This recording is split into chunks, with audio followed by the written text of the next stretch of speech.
आकाशवाणी गोरखपुर से प्रादेशिक समाचार।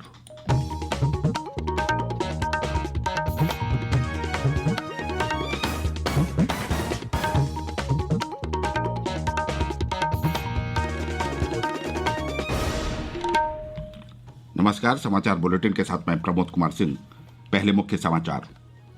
प्रधानमंत्री नरेंद्र मोदी आज वीडियो कॉन्फ्रेंस के माध्यम से माल ढुलाई के विशेष गलियारे ईडीएफसी के न्यू भावपुर न्यू खुर्जा खंड का करेंगे उद्घाटन।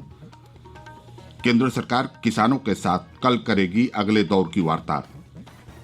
मुख्यमंत्री योगी आदित्यनाथ ने कोरोना के नए स्ट्रेन की जांच के लिए प्रदेश में आवश्यक उपकरणों की व्यवस्था सुनिश्चित करने के दिए निर्देश।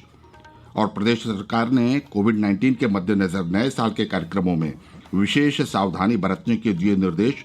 कोरोना प्रोटोकॉल का हो कड़ाई से अनुपालन। अब समाचार विस्तार से।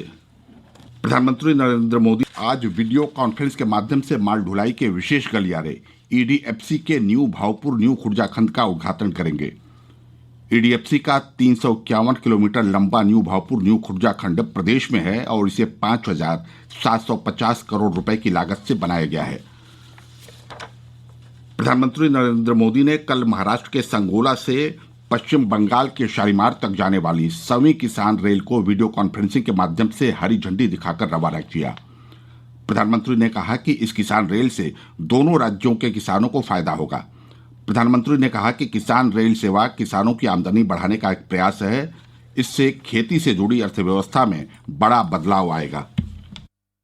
मैं सबसे पहले देश के करोड़ों किसानों को बधाई देता हूं। अगस्त महीने में देश की पहली किसान और खेती के लिए पूरी तरह से समर्पित रेल शुरू की गई थी। उत्तर, दक्षिण, पूर्व, पश्चिम देश के हर क्षेत्र की खेती को, किसानों को किसान रेल से कनेक्ट किया जा रहा है। कोरोना की चुनौती के बीच भी बीते 4 महीनों में किसान रेल का ये नेटवर्क आज 100 के आंकड़े पर पहुंच चुका है। प्रधानमंत्री ने कहा कि ये सेवा देश में शीत भंडारण आपूर्ति व्यवस्था को और मजबूत बनाएगी। नए कृषि सुधारों के बाद, किसान रेल की सुविधा के बाद एक और विकल्प मिला है। अब हमारा किसान अपनी उपज देश के उन हिस्सों तक पहुंचा सकता है जहां पर टमाटर की मांग ज्यादा है, जहां उसे बेहतर कीमत मिल सकती है। वो फलों और सब्जियों के ट्रांसपोर्ट पर सब्सिडी का भी लाभ ले सकता है। किसान रेल एक प्रकार से चलता फिरता कोल्ड स्टोरेज भी है, यानी इसमें फल हो, सब्जी हो, दूध हो, मछली हो, जो भी जल्दी खराब होने वाली चीजें हैं, वो पूरी सुरक्षा के साथ एक जगह से दूसरी जगह पहुंच रही है। प्रधानमंत्री ने कहा कि ये किसानों के प्रति सरकार की प्रतिबद्धता दिखाती है। ये इस बात का प्रमाण है कि देश का किसान कितनी तेजी के साथ नए अवसरों का लाभ उठाने की ओर बढ़ रहा है। प्रधानमंत्री ने कहा कि किसान रेल और कृषि उड़ान सेवा किसानों को अन्य राज्यों में अपनी उपज बेचने में मदद करेगी। प्रधानमंत्री ने कहा कि भारतीय कृषि में नई प्रौद्योगिकी तेजी से शामिल हो रही है।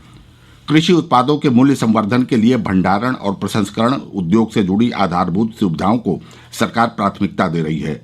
उन्होंने कहा कि प्रधानमंत्री कृषि संपदा योजना के तहत मेगा फूड पार्क, शीत भंडारण सुविधाएं और कृषि प्रसंस्करण केंद्र बनाने के लिए 6,500 परियोजनाओं को मंजूरी दी गई है।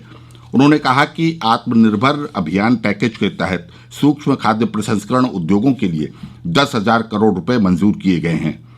प्रधानमंत्री ने कहा कि सरकारी प्रयासों की सफलता ग्रामीण लोगों, किसानों और युवाओं की मदद से ही संभव है। उन्होंने कहा कि किसान संगठनों, स्व सहायता समूहों और सहकारी संगठनों तथा कृषि आधारभूत संरचना को बढ़ावा देने का प्रयास किया जा रहा है। उन्होंने कहा कि हाल ही में किए गए सुधार कृषि व्यवसाय के विस्तार में मदद करेंगे, जिनसे कृषि समूहों को सबसे ज्यादा फायदा होगा। प्रधानमंत्री नरेंद्र मोदी ने कहा है कि तेजी से हो रहे शहरीकरण को चुनौती के बजाय अवसर के रूप में देखा जाना चाहिए। उन्होंने कहा कि ये अवसर देश में बेहतर बुनियादी ढांचे के निर्माण और लोगों का रहन सहन आसान बनाने में सुधार के लिए मंच उपलब्ध करा सकता है। श्री मोदी ने कल दिल्ली मेट्रो की मेजेंटा लाइन पर ड्राइवर के बिना चलने वाली देश की पहली मेट्रो ट्रेन का उद्घाटन किया। वर्चुअल माध्यम से समारोह को संबोधित करते हुए प्रधानमंत्री ने कहा कि सरकार भविष्य की जरूरतों के अनुसार शहरी बुनियादी ढांचा विकसित करने के जरिए चुनौती को अवसर में बदलने के लिए प्रतिबद्ध है। शहरीकरण हो रहा है, लेकिन इसके आफ्टर इफेक्ट से निपटने के लिए हमारे शहरों को उतनी तेजी से तैयार नहीं किया गया। परिणाम ये हुआ कि देश के बहुत से हिस्सों में शहरी इंफ्रास्ट्रक्चर की मांग और पूर्ति में बहुत ज्यादा अंतर आ गया। साथियों, इस सोच से अलग आधुनिक सोच ये कहती है, शहरीकरण को चुनौती न मानकर एक अवसर की तरह इस्तेमाल किया जाए। एक ऐसा अवसर जिसमें हम देश में बेहतर इंफ्रास्ट्रक्चर बना सकते हैं, एक ऐसा अवसर जिसमें हम ईज ऑफ लिविंग बढ़ा सकते हैं। सोच का ये अंतर शहरीकरण के हर आयाम में दिखता है। श्री मोदी ने कहा कि सरकार ने स्थानीय मांग, स्थानीय उत्पादों को उच्च स्तर का बनाने को प्रोत्साहन देने, मेक इन इंडिया के विस्तार और आधुनिक प्रौद्योगिकी के उपयोग पर बल दिया है। श्री मोदी ने कहा कि आधुनिक तकनीक का इस्तेमाल आज समय की मांग है। केंद्र सरकार ने कृषि कानूनों का विरोध कर रहे किसान संगठनों को कल बातचीत के लिए आमंत्रित किया है, ताकि इस मुद्दे पर जारी गतिरोध खत्म किया जा सके। सरकार और किसानों के बीच गतिरोध दूर करने के लिए ये छठे दौर की बातचीत होगी। सरकार ने विरोध प्रदर्शन कर रहे 40 किसान संगठनों को पत्र लिखकर बातचीत के लिए बुलाया है। कृषि कानूनों के अलावा न्यूनतम समर्थन मूल्य और वायु गुणवत्ता तथा बिजली संबंधी कानूनों पर भी चर्चा होगी। प्रादेशिक समाचार आप आकाशवाणी गोरखपुर से सुन रहे हैं। मुख्यमंत्री योगी आदित्यनाथ ने कोरोना संक्रमण की चेन तोड़ने के लिए सभी आवश्यक कदम उठाने के निर्देश दिए हैं। उन्होंने कहा कि नए स्ट्रेन को देखते हुए विशेष सतर्कता बरती जाए और कोविड अस्पतालों की व्यवस्था को चुस्त दुरुस्त बनाए रखें। मुख्यमंत्री कल लखनऊ में एक उच्च स्तरीय बैठक में कोविड-19 के संबंध में अनलॉक व्यवस्था की समीक्षा कर रहे थे। उन्होंने कहा कि कोरोना के नए स्ट्रेन की जांच के लिए आवश्यक उपकरणों की व्यवस्था सुनिश्चित की जाए। मुख्यमंत्री ने कहा कि प्रदेश में रैपिड एंटीजन टेस्ट की संख्या में वृद्धि की जाए और आरटी-पीसीआर टेस्ट को पूरी क्षमता के साथ संचालित किया जाए।